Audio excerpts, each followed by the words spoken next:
She spills white coffee on the real wife and brags, "My husband is the CEO."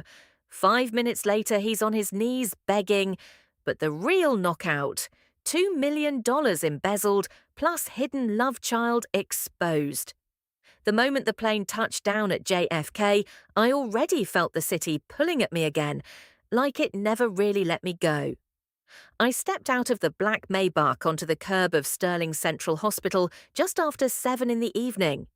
The automatic glass doors parted with that familiar soft hiss, and the smell hit me first. Antiseptic, expensive coffee, and the faint metallic tang of money-changing hands behind closed boardroom doors. Home.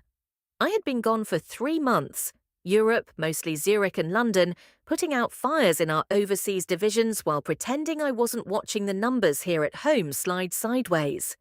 60% of the voting shares still sit in my trust. That hasn't changed since the day my father died. What has changed is that I let Adrian wear the CEO title. And I told myself it was trust, partnership, love. What a quaint little fairy tale I sold myself. I crossed the marble lobby in my charcoal Loro Piana coat, heels clicking like a metronome counting down. Nurses straightened instinctively when they recognized me. A few younger residents whispered behind clipboards. Good. Some things still work the way they're supposed to. Mr. Wallace was waiting by the private elevator, as always. Immaculate grey suit, posture like a retired general. He inclined his head. "Welcome back, Mrs. Sterling. Anything I should know before I go upstairs, Wallace?" A micro pause, just long enough for me to notice. "Nothing that can't wait until morning, ma'am." I almost smiled. Wallace has been lying protectively for our family since I was 12. That tiny hesitation told me more than any memo ever could. The elevator rose smoothly to the executive floor. When the doors opened, the hallway was quieter than it should have been at this hour. No assistants scurrying, no phones ringing through open office doors. Just the low hum of the HVAC and the distant beep of monitors drifting up from the wards below. I paused outside the double doors engraved with Sterling Medical Consortium, Executive Suite. My married name was there too, smaller, beneath Adrian Cole, Chief Executive Officer. I stared at the brass letters longer than I meant to. For 8 years, I've told myself this arrangement made sense. I never wanted the spotlight, and I wanted the decisions to be right. Adrian was charming, ambitious, good on camera. He could smile at donors while I stayed in the background making sure the ventilators actually arrived and the clinical trials weren't being gamed. It was supposed to be balance, but balance doesn't feel like this. Like stepping onto a stage where everyone knows the script except you. I pushed the doors open. The lights were lower than usual, only the desk lamp glowing in Adrian's office at the far end. And I could see his silhouette through the frosted glass, phone to his ear, laughing that easy, practiced laugh he saves for people he wants something from. My stomach twisted. Not jealousy, something colder. The same quiet alarm I'd felt the last 3 times I'd come home early and found the house too perfect, too quiet, the staff avoiding my eyes. I slipped off my coat, draped it over the back of the nearest chair, and walked toward the light. I didn't knock, not in my own hospital. Mine not in the empire my father built with his own hands while everyone told him it couldn't be done. I was back, and whatever had been rotting in my absence was about to meet the person who still holds the majority. I just didn't know yet how deep the rot had spread. Bo Ten Moi, Fien Ban View Ngoi, Catherine Hayes, Victoria Sterling, Mark Thompson, Adrian Cole, Dr. David Chen, Dr. Lucas Reed Tiffany, Henry Garch, Cheo Jones, Muitain Chloe Bennett, Arthur Vance Muitain, Richard Hale, Apex Medical Group, Garch Cheo, Apex University Hospital, Muitain Sterling Medical Consortium, Garch Cheo, Sterling Central Hospital, Henry, Valet, Muiten Mr. Wallace, Pan, Tik Tung Chapter Mot, The Return of the Heiress, Noi Dung Chin, Victoria Sterling Trove New York Sao Shuyan Kong Tak Chao O. Ko la ko jong kiem suat sao moi fan tram tap joan itegia jink, nhung jan Louis Vesau je chong, Adrian Cole, Lam CEO, Si fan tich, Thiet lap quien luk tuksu, Victoria la ngoi nam dai kuong, Chuje trung tam, He sin ngai tu nim tin jat sai cho. Foreshadow, kam giak batan ki bok val ben vien. Jaila nen mong choku sup jo fia sao. Chapter High, The Sacred versus the Shameless, Noi Dung Chin, Lucas Reed Ku Ben Nhan Gua San Ben Vien. Song Jo, Chloe Bennett, Thuk Tap Sin, Livestream Kui Koang, Shoots Pham Ong Wallace. Fan Tik, Joy Lap Jiao Juk, Lucas Bang Chuan Much I Juk. Yung Chloe Bang Tam Vongretien. The hien sumu kruong trong kwan li ke Victoria Wang Mat.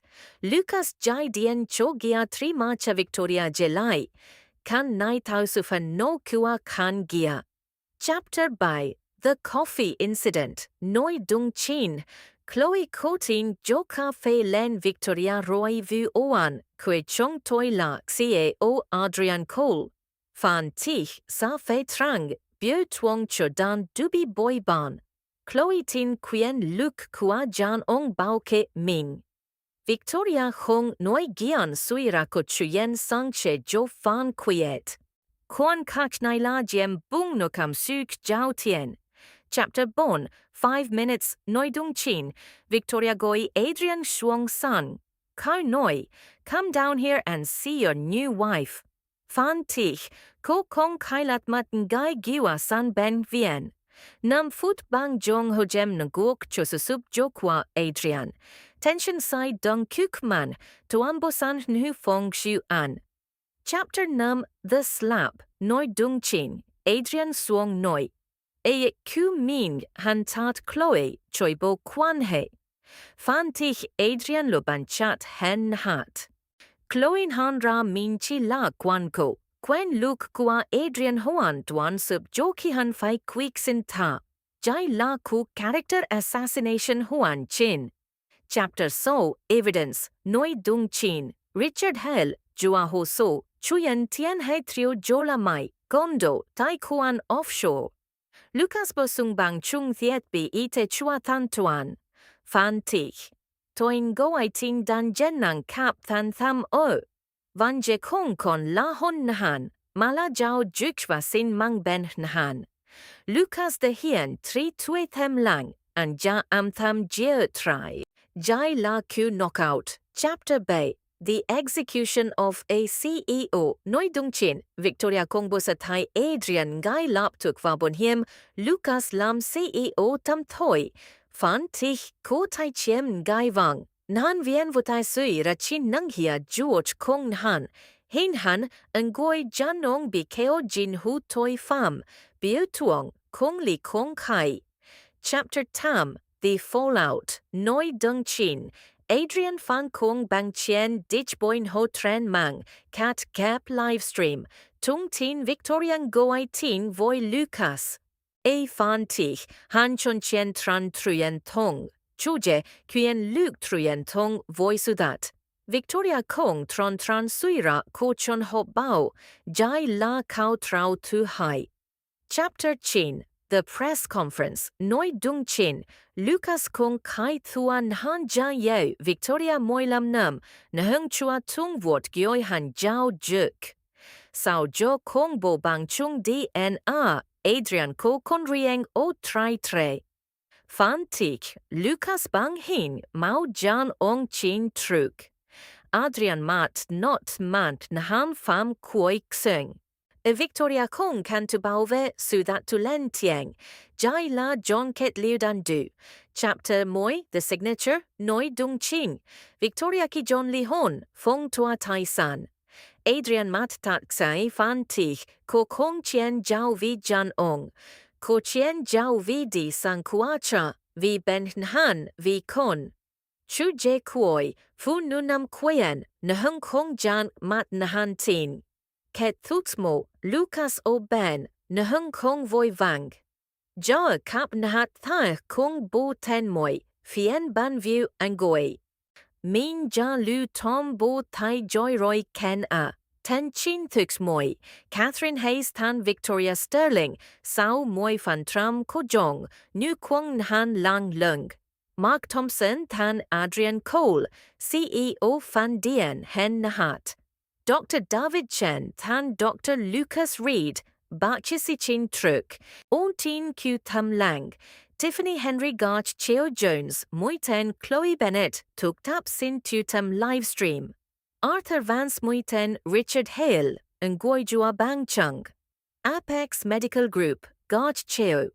Apex University Hospital Muiten Sterling Medical Consortium, Garch Cheo Sterling Central Hospital, Henry Valet, Muiten. Mr. Wallace Nahang Seat Tong the Outline Nai Red Chache Nhip Jotang Dan Huan Hao Ba Chapter Jiao Sai Dung the Gioi Kung Nhan Vot Kung Mau Tuao Chapter Bon Jen Bei Kao Trao Lien Tu My Chung Mot Q Jam Chapter Tam Jen Moi Shu Li Hao Kwa Kung Ket Tuch Jam Chat Nu Kwong Kung Kan Jan Ong Ku Jiem Man Hat Bio Tuong Rat Hai Sa Fei Trang Nam Fut Tat Kiten Lucas Juok Shai Dung Kut Ki Tong Min Kong Fai Nam Chin Chu Main Han Mala Nam Pu Tam Lang Ho Dronu Chin Tu Tai Lai Lai Tatka Ke Thuk Mun Hin Hang Kong Voi Couple Rathien Jai Va Hop Gu Khan Gia Hai King Kong Tram Hai Moi So Ban Mon Min Lam Gi Tiep Theo Chon Mot Huachten Hiu Viet Ngai Chapter Mot Jai Ju Chitiet Then Gochten Hin Tuba Viun Goai Viet Tuan Bomoi Chapter Theo Outline Nai Min Se Viet Lan Luot Ban Duyet Tung Kai Viet Fien Bon Kich Bon Phim Ko Toai Kong Chidang Quay Viet Fien Bon Web Novel Dai Hol Tem Noi Tam Nhanvat Chinsua Hoak Busung Tem Chitiet Bart Ki Chapter Now Tau Poster Kong Tagline Chobu Truyen Tieng Viet Kong Tieng An Kunoi So Hoak Motara Min Selam Gai Lap Tuk Sansang Toi Hon Vau Victoria Sterling Roy Jai Mot Sham Mot Giai Fast Viet Lai Theo Gok Hin Thun Hat Bang English Chapter Mot The Return of the Heiress Noi Dong Shin Victoria Sterling Trove New York Sao Chuyen Kong Tak Chao O Ko La Ko Jong Kiem Suat Sao Moi Fan Tram Tap Joani Te Gia Jing Nung Jan Louis Vesau Jechong Adrian Cole Lam CEO Fan Tich Fiet Lap Quien Luk Thuksu Victoria La Ngoi Nam Dai Kwang Chu Je Trung Tam Hi Sin Ngai Tho Niem Tin Jat Sai Cho Foreshadow Kam Giak Batan Ki Buok Val Ben Vien and Jai La Nen Mong Cho Ku Sup Jo Fia Sao.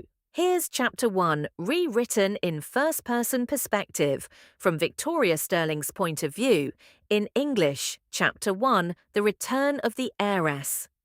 The moment the plane touched down at JFK, I already felt the city pulling at me again, like it never really let me go. I stepped out of the black Maybach onto the curb of Sterling Central Hospital just after 7 in the evening. The automatic glass doors parted with that familiar soft hiss, and the smell hit me first. Antiseptic, expensive coffee, and the faint metallic tang of money-changing hands behind closed boardroom doors. Home. I had been gone for 3 months. Europe, mostly Zurich and London, putting out fires in our overseas divisions while pretending I wasn't watching the numbers here at home slide sideways. 60% of the voting shares still sit in my trust. That hasn't changed since the day my father died. What has changed is that I let Adrian wear the CEO title. I told myself it was trust, partnership, love. What a quaint little fairy tale I sold myself.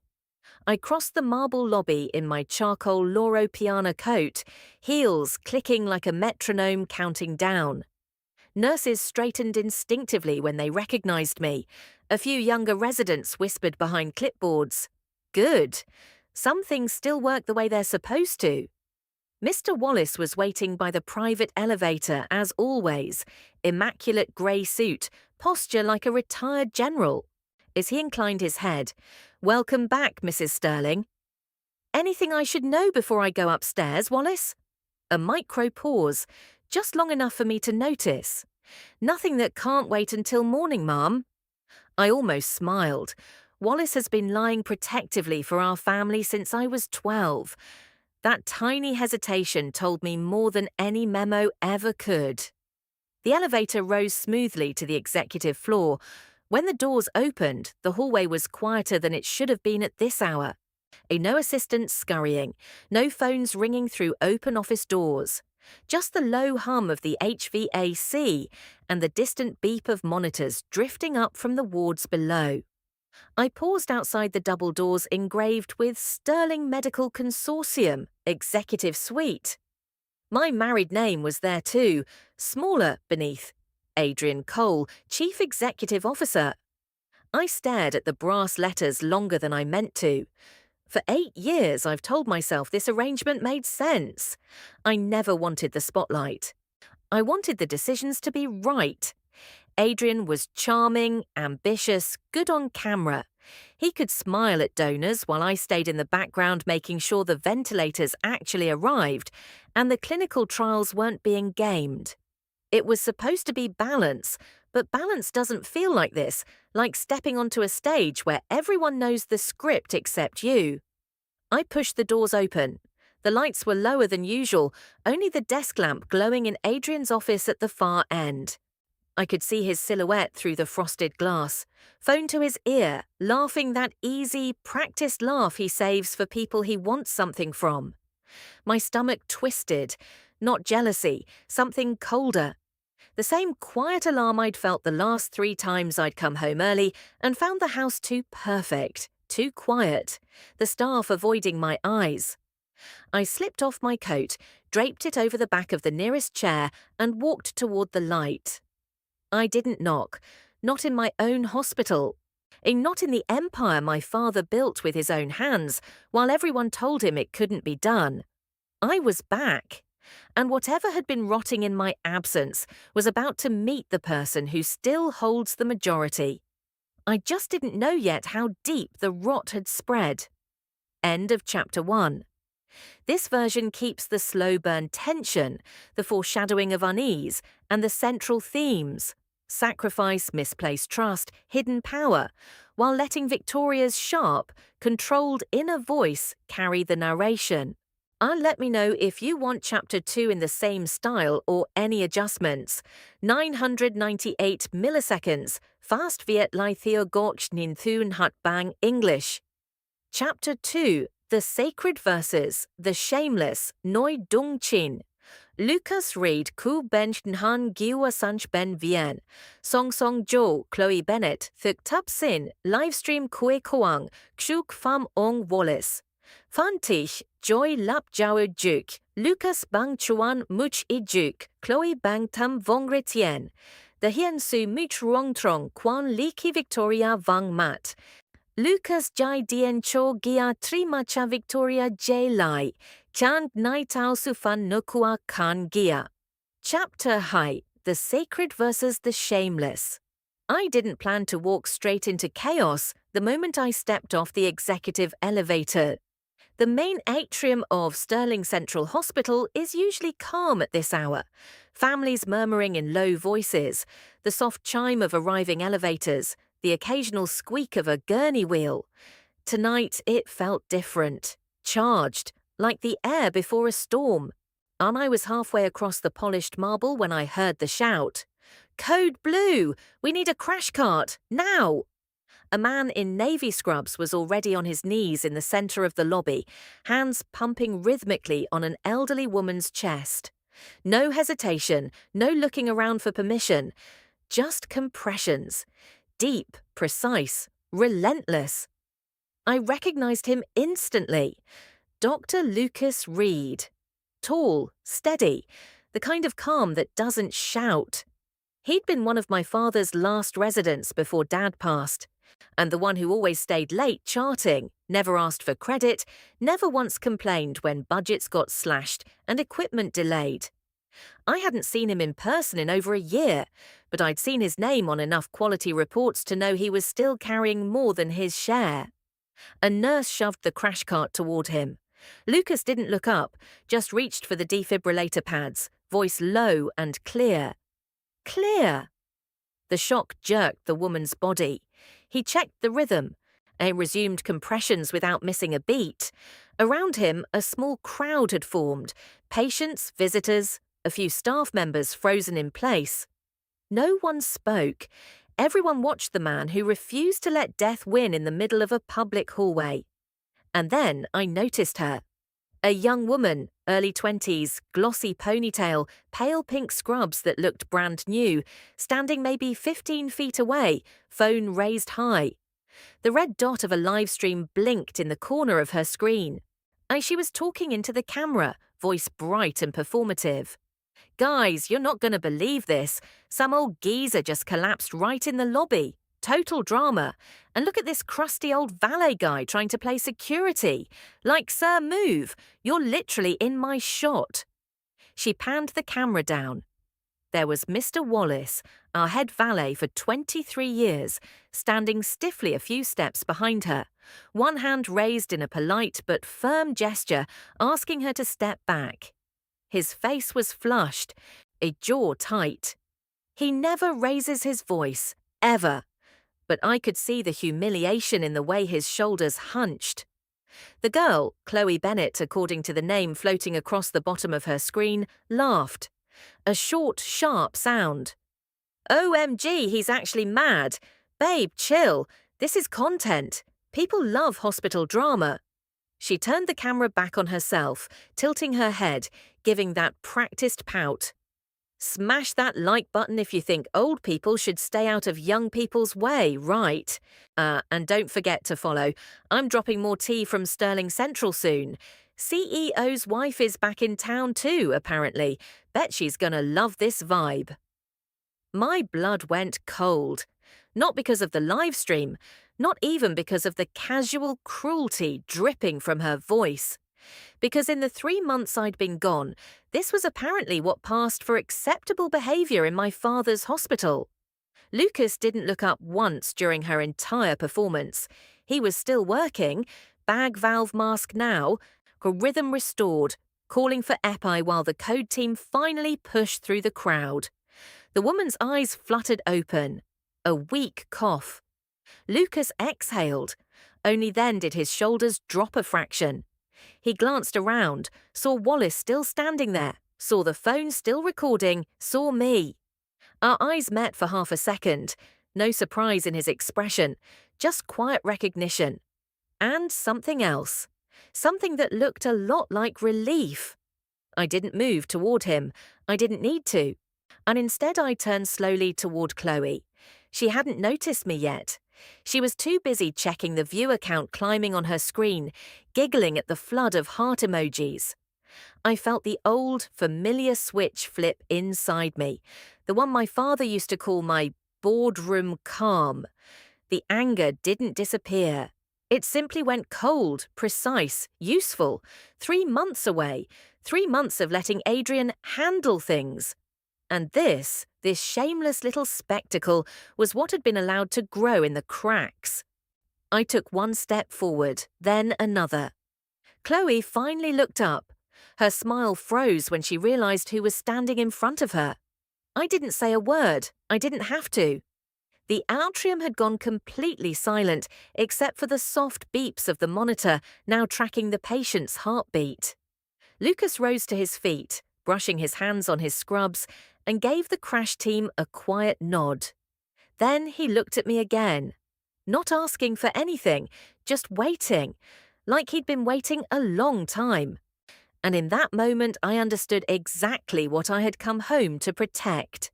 Not just the hospital, not just my father's legacy, but the last people still fighting to keep it sacred.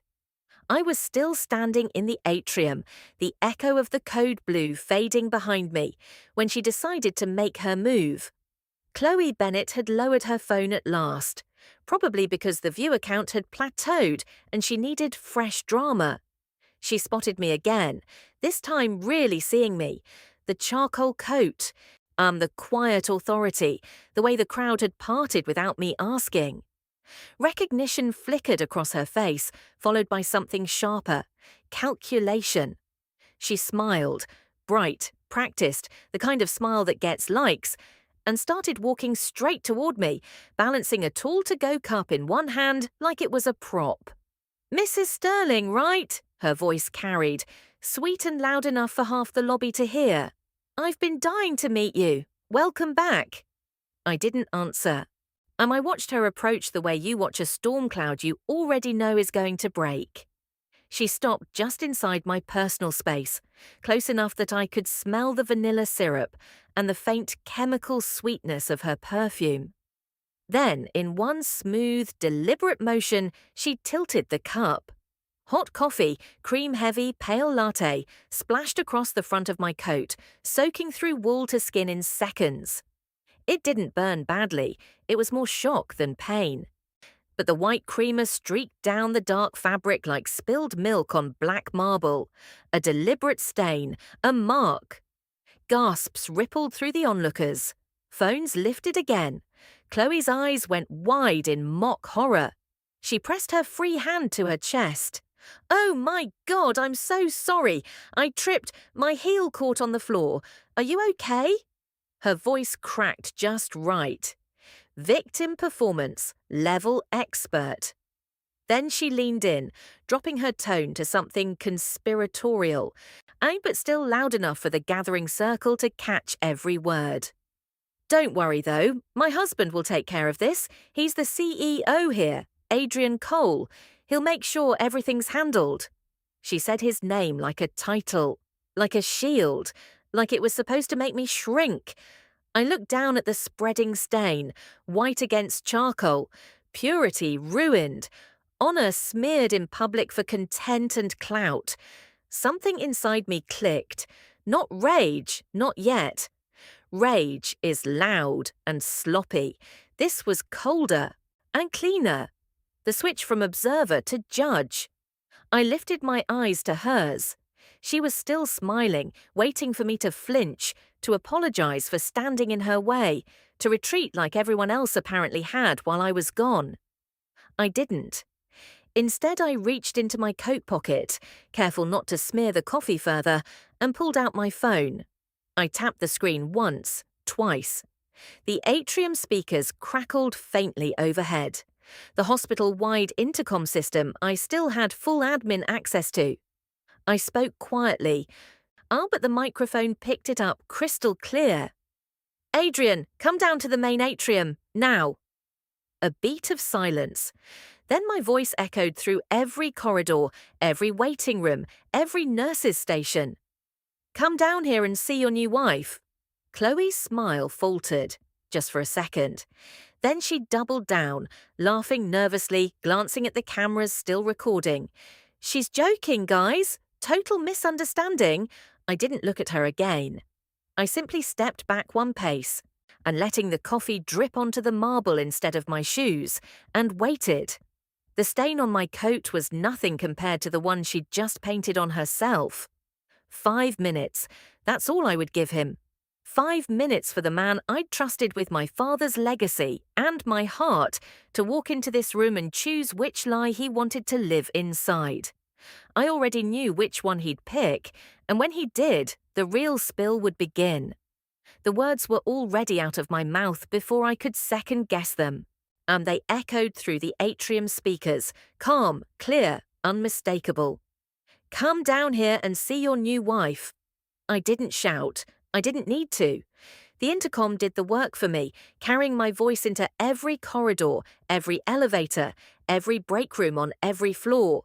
No one could pretend they hadn't heard. The silence that followed was heavier than any scream. Chloe's face had gone from smug pink to ashen. Her phone was still raised, but her hand trembled now.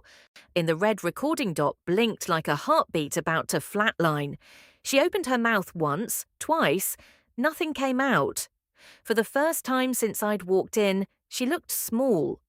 Around us, the crowd had doubled. Nurses paused mid-step with clipboards. Orderlies stopped pushing carts. Visitors pressed phones to their ears, whispering updates to whoever was on the other end. Security hovered at the edges, uncertain whether to intervene or simply witness. And I stood perfectly still in the center of it all, coffee still dripping from the hem of my coat onto the marble in slow, deliberate drops. Each one sounded louder than it should have. 5 minutes. That's what I'd decided in the split second after I hit the intercom button. 5 minutes for Adrian to appear. 5 minutes for him to walk through those glass doors and decide how much dignity he wanted to salvage. 5 minutes before the clock ran out on the lie we'd both been living. I didn't look at my watch. I didn't have to. The entire atrium had become one giant ticking mechanism. A young resident near the information desk checked her phone, probably counting down unconsciously. An older woman in a wheelchair murmured something to her daughter. Both of them stared at me with wide, curious eyes. Even the automated voice that usually announced visiting hours had gone quiet, as if the building itself understood something irreversible was happening. Chloe finally found her voice again. It came out high and brittle. "This is insane. You don't even know what you're talking about. Adrian's going to—" "Adrian," I said quietly, cutting her off without raising my volume, "has exactly 4 minutes and 23 seconds left to explain why his mistress felt comfortable enough to pour coffee on me in the middle of his hospital and claim to be his wife." The words landed like stones in still water, ripples of gasps. A few phones lowered in shock. Chloe took a step back, bumping into Mr. Wallace, who hadn't moved an inch since the coffee hit me. He simply steadied her with one gloved hand on her elbow. Polite, firm, protective of the hospital's reputation more than of her. She jerked away like she'd been burned. I kept my eyes on the bank of elevators across the lobby. The numbers above them glowed softly. 12, 11, 10. Descending. My pulse stayed even. My breathing stayed even. The only thing that wasn't even was the slow, cold certainty settling in my chest. This wasn't about jealousy anymore. This wasn't even about the marriage certificate I still wore like a faded tattoo. This was about the man who'd sat at my father's bedside, promising to protect everything we'd built, then spent the next 8 years quietly dismantling it while I was busy trusting him.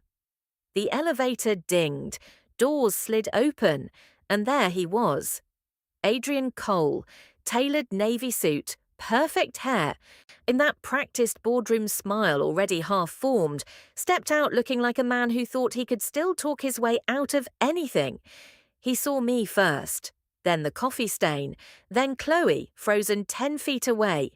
Then the sea of phones pointed at him like rifles. The smile died before it reached his eyes. I didn't move, I didn't speak, I simply waited. Because the courtroom was already in session, and the verdict had been waiting for him longer than 5 minutes.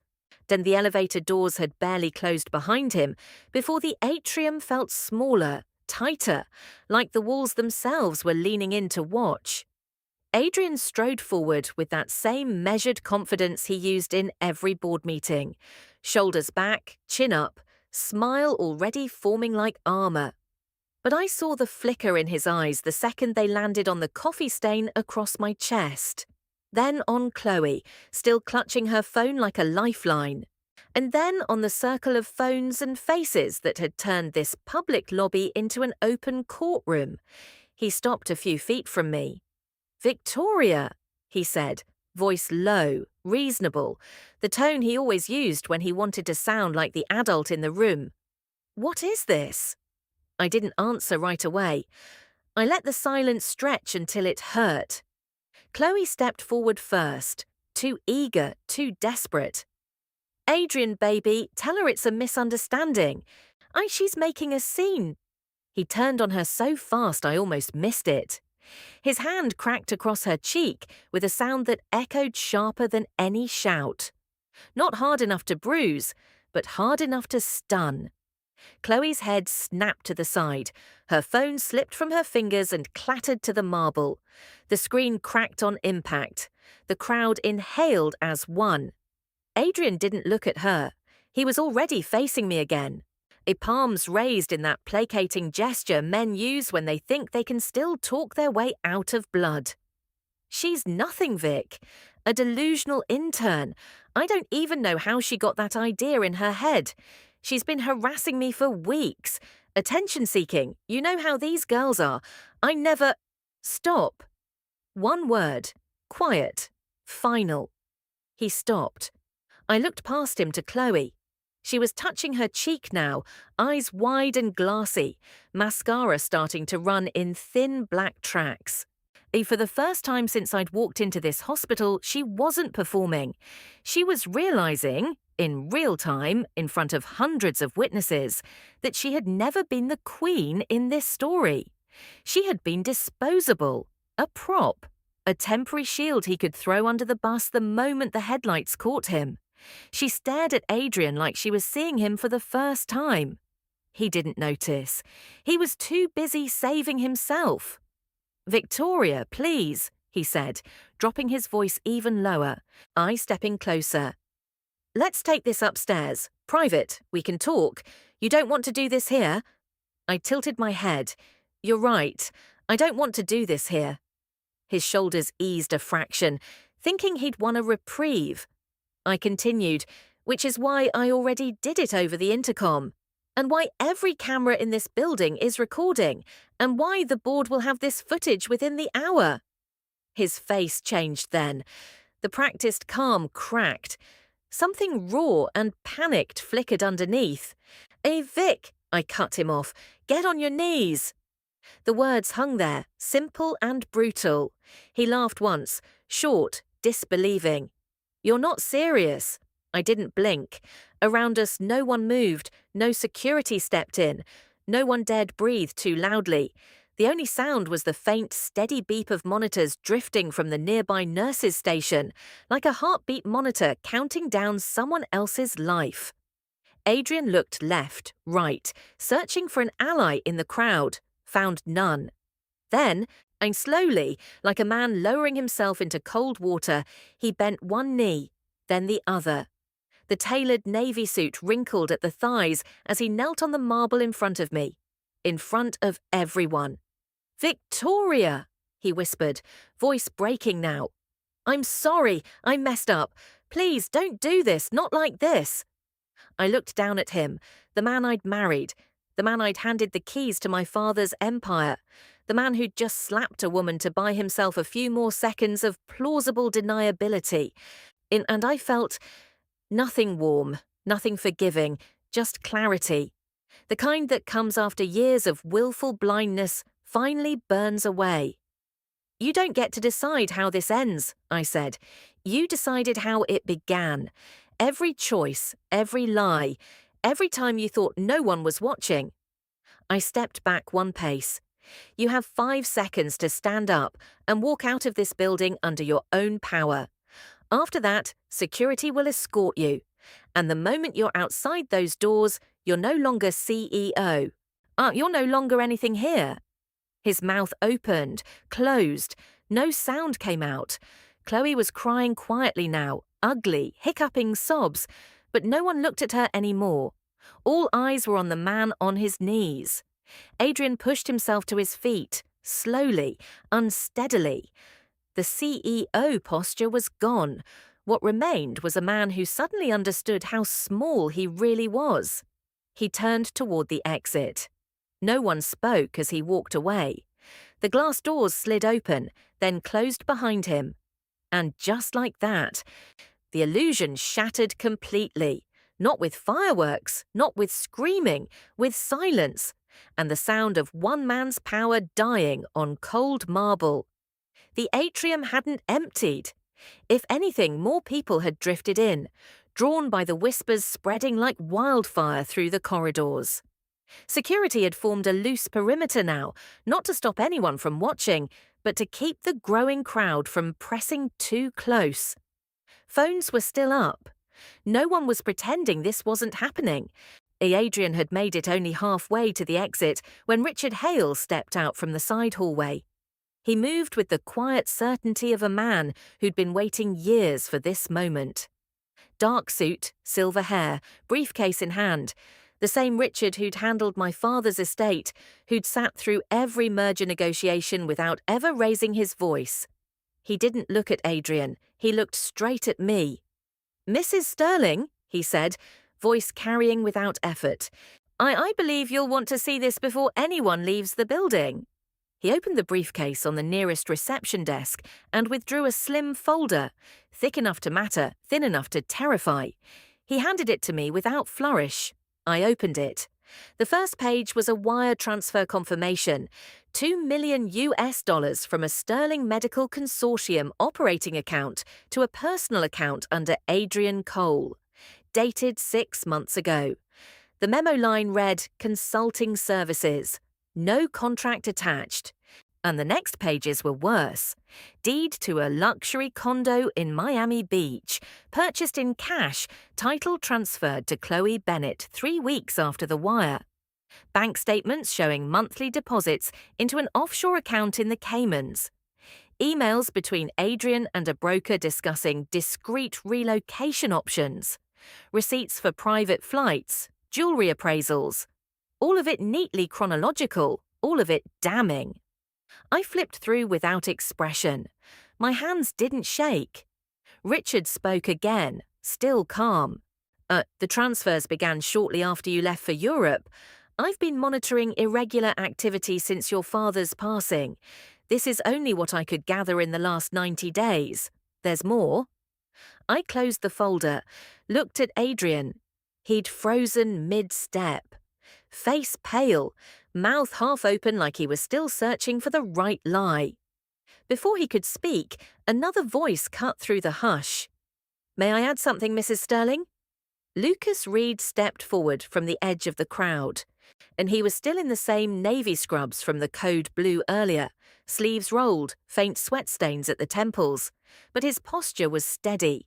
He carried a tablet and a thin stack of printouts. "I didn't want to bring this forward in public," he said quietly, "but since we're already here..." He handed me the tablet first, open to an internal audit log. Highlighted lines showed delayed payments to 3 major medical equipment vendors: ventilators, dialysis machines, imaging systems. In invoices marked pending approval for months, amounts totaling over $8 million. Next to each one, Adrian's digital signature overriding the hold. Lucas met my eyes. "Those machines are still sitting in warehouses. We've been running on backups and rentals. Patient safety protocols have been stretched thin. I documented every instance where we nearly lost someone because of the shortages. The board never saw these reports. They were rerouted." He set the printouts beside the folder. "Oh, and I started looking quietly after the 3rd near miss in the ICU. I didn't tell anyone until I had proof. I didn't want to believe it either." The shift in the room was palpable. It wasn't about a cheating husband anymore. It wasn't about a marriage breaking in public. It was about lives. About the trust patients placed in this hospital, my father's hospital, while the man I'd put in charge treated it like his personal ATM. Adrian tried to speak. "This is taken out of context. The funds were embezzled," I finished for him. My voice was flat, "and used to buy silence, apartments, and a side life, while people waited for machines that never arrived." I handed the folder and tablet to Richard. "Secure these. Copies to the board, the auditors, and legal by end of day, and to the authorities." Adrian lunged half a step forward, whether to grab the documents or to plead, "I'll never know." Security moved instantly, 2 guards blocking his path. He looked at me then. It really looked. Not the CEO mask, not the charming husband. Just a man who finally understood the depth of the hole he'd dug. "Victoria, please." I didn't answer. There was nothing left to say. The evidence had spoken louder than any confession ever could. And it had knocked him flat. I didn't wait for the shock to settle. I turned to face the atrium. Every nurse, doctor, patient, family member, resident, and visitor who had turned this lobby into an accidental amphitheatre. My voice carried without a microphone this time, clear, final. Effective immediately, Adrian Cole is removed as CEO of Sterling Medical Consortium. All executive authority is revoked. His access to systems, accounts, and premises is terminated. A low murmur ran through the crowd. I continued.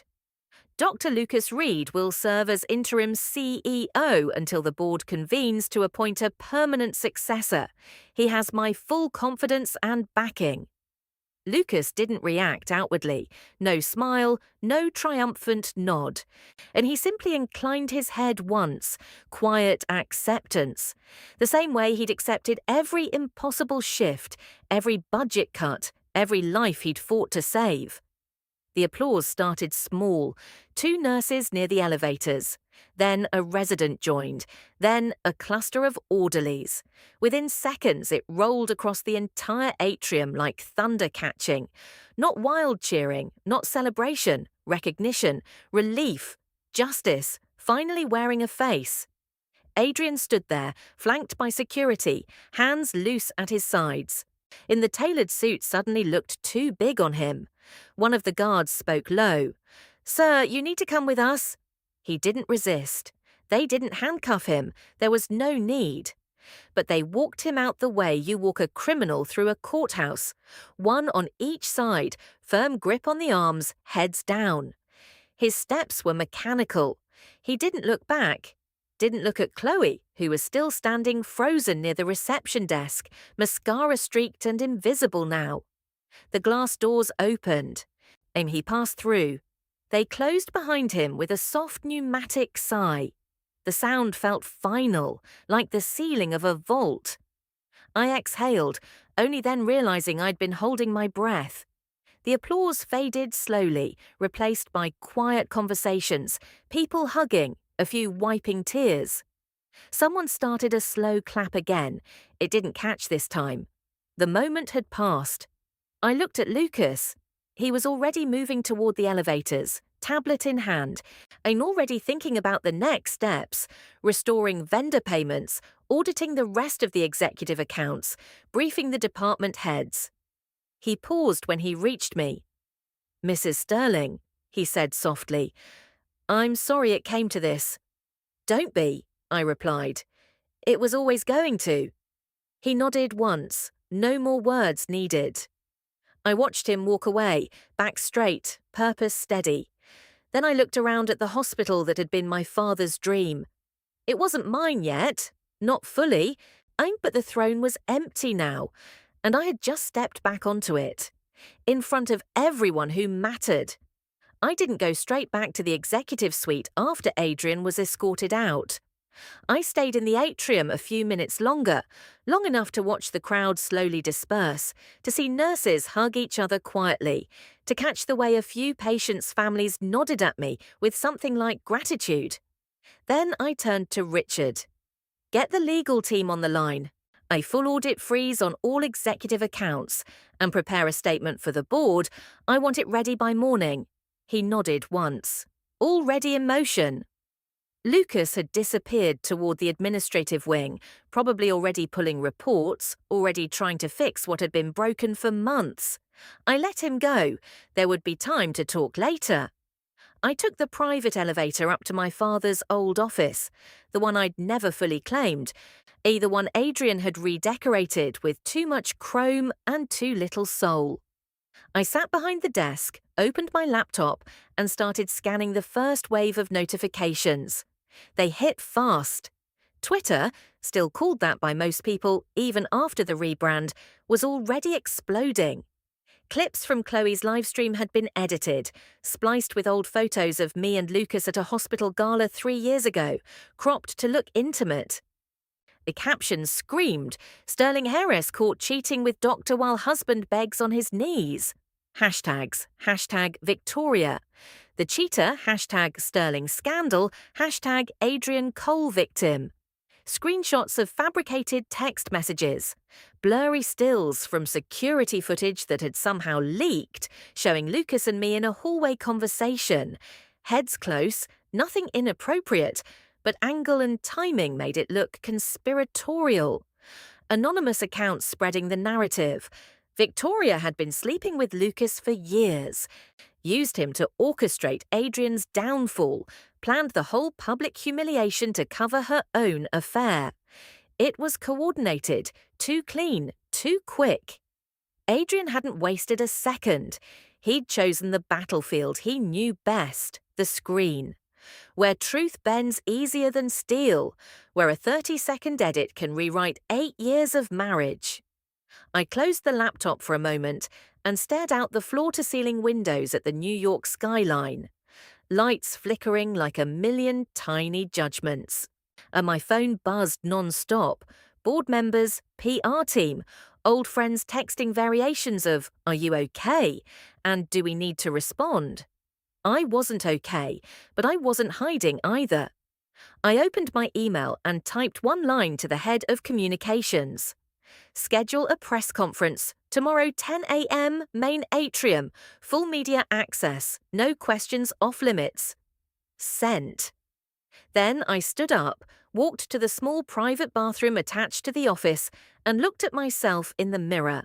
And coffee stain long gone. I'd changed into a fresh blouse hours ago, but the weight of the day still sat heavy on my shoulders. My reflection didn't flinch. It never had. Adrian thought he could drown the truth in noise. He thought virality would outrun evidence. He thought people would rather believe a juicy lie than face an uncomfortable reality. He was wrong. Because this wasn't just about me anymore. It was about a hospital where lives hung in the balance while he played king. It about patients who'd waited too long for equipment that never came. About the legacy my father bled for. I wasn't going to let a man who'd already lost his throne rewrite the story with filters and edits. I would face the cameras myself. No script, no prepared tears. Just the truth, raw, documented, and unapologetic. Let them ask whatever they wanted. Let the world watch. Because the second high tide of this storm wasn't going to be Adrian's comeback. It was going to be mine. And the atrium looked different in the morning light, cleaner, sharper, like the hospital itself had taken a breath overnight and decided to stand taller. Folding chairs had been set up in neat rows, facing a simple podium with the Sterling Medical Consortium logo, cameras on tripods, microphones clustered like metal flowers, reporters already murmuring, checking notes, adjusting lenses. No velvet ropes, no red carpet.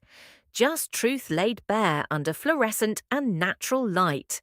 And I walked in at 9:58 wearing black, a tailored pantsuit, no jewellery except my father's old signet ring on my right hand. No makeup beyond what kept me from looking exhausted. I didn't need armour today. The facts were wearing it for me. Lucas was already at the podium when I arrived. He wore a charcoal suit instead of scrubs. First time I'd seen him out of them in years. He looked composed, but I caught the slight tightening at the corners of his eyes. This wasn't easy for him either. I took the seat to his left. Richard Hale sat to my right, briefcase open, ready with documents. No one spoke until the clock hit 10. Lucas stepped to the microphone first. "Good morning," he began. His voice was steady, low, the same tone he used when delivering bad news to families, calm enough to anchor, honest enough to trust. "My name is Dr. Lucas Reed. I've been a physician at Sterling Central Hospital for 15 years. Yesterday, interim CEO duties were assigned to me following the immediate removal of Adrian Cole for cause. Today, I'm here to address the allegations that have circulated online overnight." He paused, letting the room settle. "First, the claims that Mrs. Victoria Sterling and I have been involved in an improper relationship. Those claims are false." A ripple of camera shutters. "I have loved Victoria Sterling for 15 years," he said simply. Since the day she walked into her father's office during my residency interview and asked me, point blank, why I thought I deserved a spot in this program when better candidates were waiting. I fell for her mind, her integrity, her refusal to accept half measures. I never told her, not once, because she was married, because this hospital, her father's hospital, deserved better than scandal, because love that crosses ethical lines isn't love. It's selfishness dressed up as passion. The room went completely still. No one coughed, no one typed. I have never crossed a single boundary with her, not a touch, not a word, not a moment alone that couldn't have been witnessed by anyone. Every interaction has been professional. Every late-night consultation about patient care or hospital policy has been documented. If anyone has evidence to the contrary, present it now. I will not hide from scrutiny. He looked directly into the bank of cameras. I say this not to defend myself, but to defend the truth, and to defend the woman who has spent her life protecting this institution while others exploited it. He stepped back half a pace. I didn't move. I didn't need to speak yet. The room was already shifting, reporters exchanging glances, some lowering their phones as if suddenly aware they'd been chasing shadows.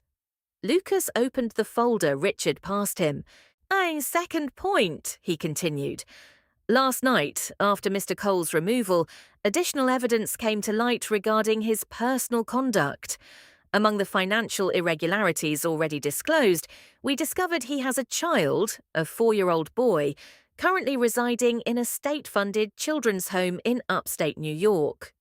DNA results, independently verified by 2 labs, confirm paternity. He held up 2 printed reports, clear lab logos, dates, signatures. Mr. Cole has provided 0 financial or emotional support since the child's birth. The mother relinquished custody shortly after delivery. The child has been in foster care ever since. Mr. Cole was aware. He chose not to act. A collective inhale from the press corps. Phones lifted again, this time for different reasons. Lucas set the documents down. These are not private marital matters anymore. They are matters of character, of responsibility, and of the kind of man who was entrusted with hundreds of millions in charitable healthcare funds and chose instead to build a secret life on them. He looked at me then, not for permission, but for confirmation. I gave the smallest nod. Lucas stepped aside.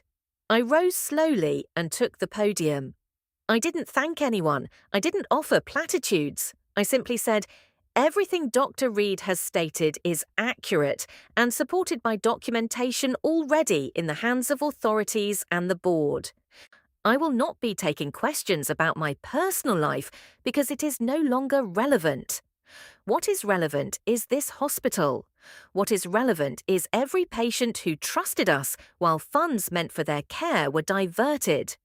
What is relevant is that the truth, no matter how ugly, will always find its way to the surface. I paused. And today it has. I stepped back. The room erupted, not in chaos, but in a controlled storm of questions, flashes, hands raised. I didn't flinch. Lucas stood beside me, unmoving, a quiet pillar. Adrian's final weapon, the smear, the edited clips, the whispered rumours, had just been dismantled in front of the world. Not by me screaming my innocence, not by tears or drama.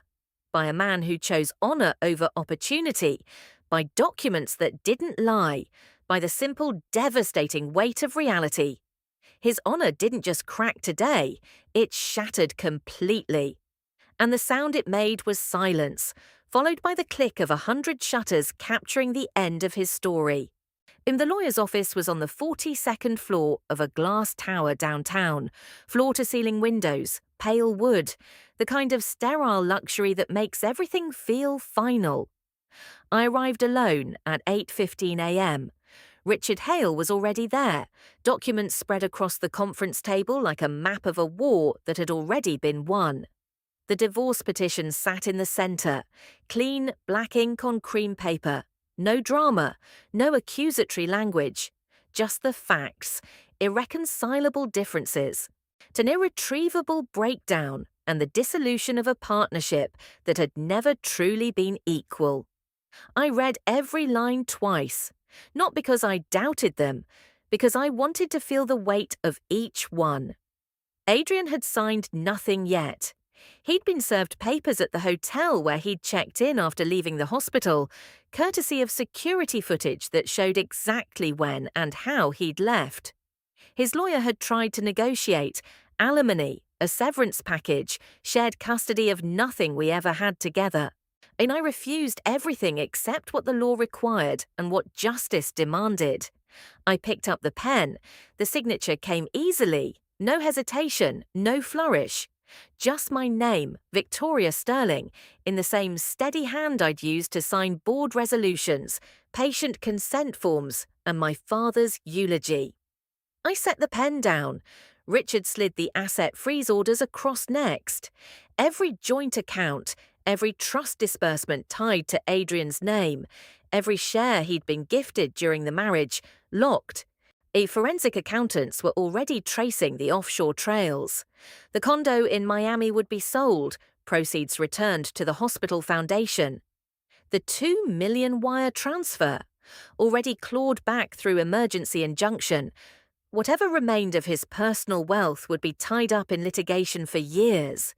He would lose everything he'd tried to take, not because I wanted revenge, because he'd stolen from people who couldn't afford to lose.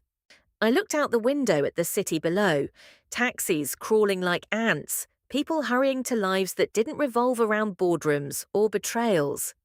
Somewhere out there was a 4-year-old boy who didn't know his father's name yet. I'd already instructed the foundation to set up a trust in his name, anonymous, irrevocable, enough to cover education, healthcare, a real chance. Not pity, accountability. I wasn't fighting for a man who'd never deserved me. And I was fighting for the hospital my father built brick by brick while the world told him it couldn't be done. For the patients who still trusted us to show up when they were at their weakest. For the child who shared half of Adrian's blood and none of his choices. Power in a woman's hands doesn't have to mean cruelty. It can mean precision, mercy where it's earned, consequences where they're owed. I stood up. Richard gathered the papers. I'll file them this afternoon. He'll have 30 days to respond, but given the evidence, it won't drag. I nodded. Thank you. He paused at the door. You're not staying for the press follow-up? No, let the numbers speak. The hospital's numbers, the patient outcomes, the audits. They'll tell a better story than I ever could. I took the elevator down alone. When I stepped into the lobby, Lucas was waiting near the revolving doors. Not inside the building, just outside, hands in his coat pockets. I watching the street like he had all the time in the world. He straightened when he saw me. We didn't speak right away. We just started walking, side by side, no hurry, toward the park a few blocks away. The air was crisp, the kind of March morning that still carried winter's edge, but promised spring. After a while he said quietly, "It's done?" "It's done." He nodded once, no questions, no congratulations, just acceptance. We kept walking. There was no hand-holding, no dramatic declaration, no rush to fill the silence with promises. But he was there. And for the first time in years, I didn't feel the need to carry everything alone. The hospital would heal, slowly, methodically, the way good medicine works. The board would meet. New leadership would be confirmed. I would step fully into the role I'd spent so long deferring. And somewhere along that road, perhaps Lucas and I would find a rhythm that fit. Two people who'd waited 15 years without ever forcing the timing. But not today. Today was for breathing, for reclaiming what was mine, for remembering that strength doesn't always roar. Sometimes it simply signs its name and keeps walking forward.